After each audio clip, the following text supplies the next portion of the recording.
اعوذ باللہ من الشیطان الرجیم بسم اللہ الرحمن الرحیم رب اشرح لی صدری ویسر لی امری واحلل عقدۃ من لسانی یفقہوا قولی ربی یسر ولا تعسر وتمم بالخیر اللہم فقہنا فی الدین رب زدنی علما۔ سورۃ البقرہ آیت نمبر 74 لفظی ترجمہ ہے ثم پھر قست سخت ہو گئے قلوبکم دل تمہارے من بعد ذالک بعد اس کے فہیا تو وہ کل حجارتی پتھروں کی طرح او یا اشد اس سے بڑھ کر قسوہ سختی میں وَإِنَّا اور بے شک من الحجارتی پتھروں میں سے کچھ لما یقیناً جو یتفجر پھوٹ نکلتی ہے منہ اس میں سے الانہار نہریں وَإِنَّا اور یقیناً منہا ان میں سے لما یقیناً جو یشقق پھٹ جاتا ہے فیخرج تو نکل آتا ہے منہ اس میں سے الماء پانی وَإِنَّا اور بے شک منہا ان میں سے لما یقیناً جو یہبط گر پڑتا ہے من خشیات اللہ خوف سے اللہ تعالیٰ کے وَمَا اللَّهُ اور نہیں ہے اللہ تعالیٰ بغافل ہرگز بے خبر اما اس سے جو تعملون تم عمل کرتے ہو۔ با محاورہ ترجمہ ہے پھر اس کے بعد تمہارے دل سخت ہو گئے تو وہ پتھروں کی طرح یا سختی میں اس سے بڑھ کر ہو گئے، اور بے شک پتھروں میں سے یقیناً کچھ وہ ہیں جن سے نہریں پھوٹ نکلتی ہیں، اور بے شک ان میں سے یقیناً وہ بھی ہیں جو پھٹ جاتا ہے تو اس میں سے پانی نکل آتا ہے، اور بے شک ان میں سے ہے جو یقیناً اللہ تعالیٰ کے خوف سے گر پڑتا ہے، اور اللہ تعالیٰ اس سے ہرگز بے خبر نہیں جو تم عمل کرتے ہو۔ اس آیت میں بھی اللہ تعالیٰ مخاطب ہیں بنی اسرائیل سے کہ گزشتہ معجزات اور یہ تازہ واقعہ مقتول کا دوبارہ زندہ ہو جانا، یہ دیکھ کر بھی تمہارے دل میں توبہ استغفار کا جذبہ پیدا نہیں ہوا، بلکہ اس کے برعکس تمہارے دل پتھر کی طرح سخت بلکہ اس سے بھی زیادہ سخت ہو گئے۔ دیکھیں اللہ تعالیٰ نے جیسے انعامات سے نوازا تھا بنی اسرائیل کو، اور اپنی بڑی بڑی نشانیوں کا مشاہدہ کروایا اور بہت زیادہ معجزات انہوں نے اپنی آنکھوں سے دیکھے، تو اس کے بعد تو ان کے دل نرم پڑ جانے چاہیے تھے، لیکن ان کے دل سخت سے سخت تر ہی ہوتے چلے گئے۔ پھر فرمایا اللہ تعالیٰ نے فَهِيَ كَالْحِجَارَةِ أَوْ أَشَدُّ قَسْوَةً تو وہ پتھروں کی طرح یا سختی میں اس سے بڑھ کر ہو گئے۔ اردو میں بھی ہم عموماً یہ لفظ استعمال کرتے ہیں قساوت قلبی، یعنی دلوں کا سخت ہو جانا، تو ان کے دل بھی پتھروں سے بھی زیادہ سخت ہو گئے تھے، اور دلوں کا سخت ہو جانا یہ افراد اور امتوں کے لیے سخت تباہ کن ہے، اور اس بات کی علامت ہے کہ اب ان دلوں پر کوئی بات کوئی نصیحت اثر انداز نہیں ہوگی، اور قبول حق کی صلاحیت بھی ختم ہو جاتی ہے، اور اس کے بعد اس کی اصلاح کی توقع کم ہو جاتی ہے، تباہی کا اندیشہ زیادہ۔ دل کب سخت ہوتے ہیں؟ دیکھا گیا ہے کہ مسلسل گناہ اور اللہ تعالیٰ کی نافرمانی سے دل سخت ہو جاتے ہیں، جب دل میں اللہ تعالیٰ کی عظمت کا احساس نہ رہے اور دل اللہ کی یاد سے بالکل خالی ہو جائے، جب دین میں ہیلے بہانے نکالے جانے لگیں، اور یہ ہیلے بہانے کس لیے؟ شریعت کے احکام سے بچنے کے لیے، اللہ تعالیٰ کو دھوکہ دینے کی کوشش کی جائے تو اس کا جو نتیجہ نکلتا ہے وہ دل کی سختی ہے۔ سورہ مائدہ کی آیت نمبر 13 میں بھی اس کا اللہ نے تذکرہ فرمایا، چنانچہ ان کا اپنا معاہدہ توڑنے کی وجہ سے ہم نے ان پر لعنت کی اور ہم نے ان کے دلوں کو سخت کر دیا۔ اسی لیے قرآن میں اللہ تعالیٰ نے اہل ایمان کو بھی خاص طور پہ تاکید فرمائی۔ سورہ الحدید کی آیت نمبر 16 میں اللہ نے فرمایا، اہل ایمان ان لوگوں کی طرح نہ ہو جائیں جن کو ان سے قبل کتاب دی گئی لیکن مدت گزرنے پر ان کے دل سخت ہو گئے۔ پھر فرمایا کہ بے شک پتھروں میں سے یقیناً کچھ وہ ہیں جن سے نہریں پھوٹ نکلتی ہیں، اور بے شک ان میں سے یقیناً وہ بھی ہیں جو پھٹ جاتے ہیں اور ان میں سے پانی نکل آتا ہے، اور بے شک ان میں سے وہ بھی ہیں جو یقیناً اللہ تعالیٰ کے خوف سے گر پڑتے ہیں۔ آیت کے اس حصے میں اللہ تعالیٰ فرما رہے ہیں کہ دل کی سختی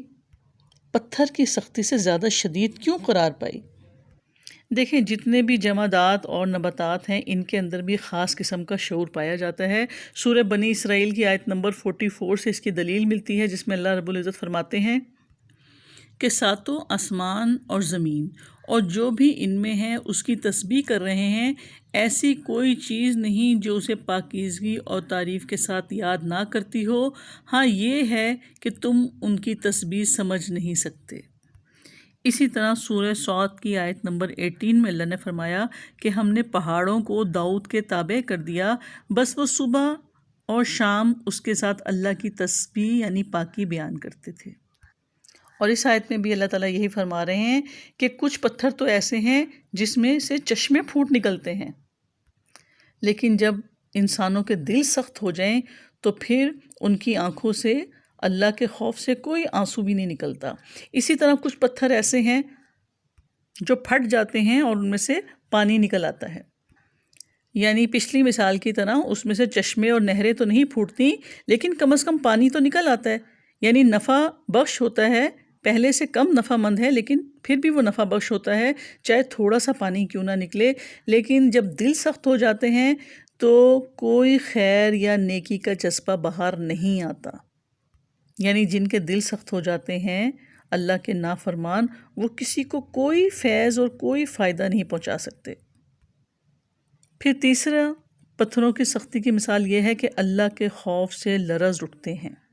اور اس کا تذکرہ ہم سورہ حشر کی آیت نمبر 21 میں پڑھتے ہیں کہ اگر ہم اس قرآن کو کسی پہاڑ پر نازل کر دیتے تو یقیناً آپ اسے اللہ تعالیٰ کے خوف سے پست ہونے والا، ٹکڑے ٹکڑے ہونے والا دیکھتے۔ اور یہ مثالیں ہیں،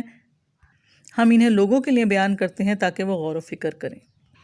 تو ایک پہاڑ یا پتھر تو اللہ کے خوف سے لرز اٹھے، لیکن جو انسان کے دل ہوتے ہیں، نافرمانوں کے دل، وہ اللہ کے خوف سے نہیں لرزتے، نہ اللہ کی اطاعت کرتے ہیں اور نہ ہی خشوع و خضوع کے ساتھ کوئی عمل۔ مختلف احادیث میں بھی ہمیں دل کی سختی کی کچھ نشانیاں ملتی ہیں۔ حضرت انس رضی اللہ تعالیٰ عنہ سے روایت ہے کہ رسول اللہ صلی اللہ علیہ وآلہ وسلم نے فرمایا کہ 4 چیزیں بدبختی اور شقاوت قلبی کی علامت ہیں: اللہ تعالیٰ کے خوف سے آنکھوں سے آنسو نہ بہنا، دل کا سخت ہو جانا، امیدوں کا بڑھ جانا اور لالچی بن جانا۔ حضرت عبداللہ بن عمر رضی اللہ تعالیٰ عنہ سے روایت ہے کہ رسول اللہ صلی اللہ علیہ وآلہ وسلم نے فرمایا کہ اللہ تعالیٰ کے ذکر کے سوا زیادہ باتیں نہ کیا کرو، کیونکہ کلام کی کثرت دل کو سخت کر دیتی ہے اور سخت دل والا اللہ تعالیٰ سے بہت دور ہو جاتا ہے۔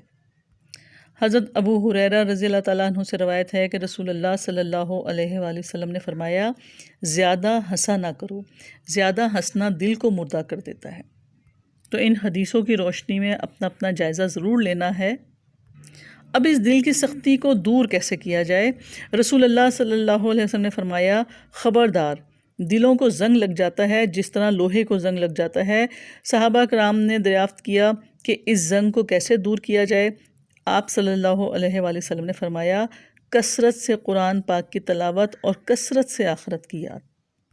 حضرت ابو ہریرہ رضی اللہ تعالیٰ عنہ سے روایت ہے کہ ایک آدمی نے رسول اللہ صلی اللہ علیہ وآلہ وسلم سے دل کی سختی کی شکایت کی،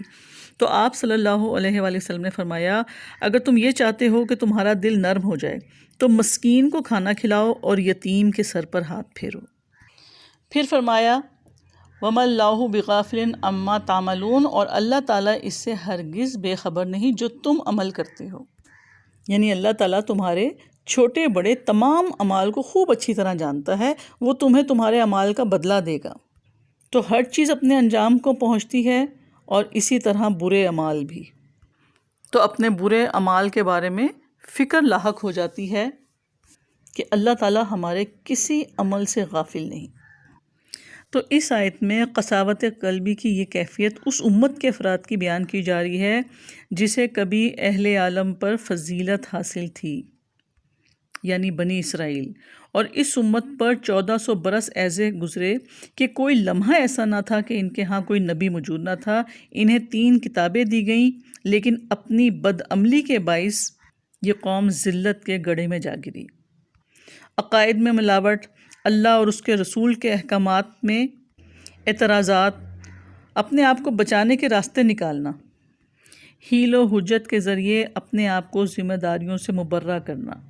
اللہ تعالیٰ مجھے اور آپ کو اس انجام بد سے بچائے، آمین۔ سبحانک اللہم بحمدک نشہد ان لا الہ الا انت نستغفرک ونتوب الیک۔ السلام علیکم ورحمۃ اللہ وبرکاتہ۔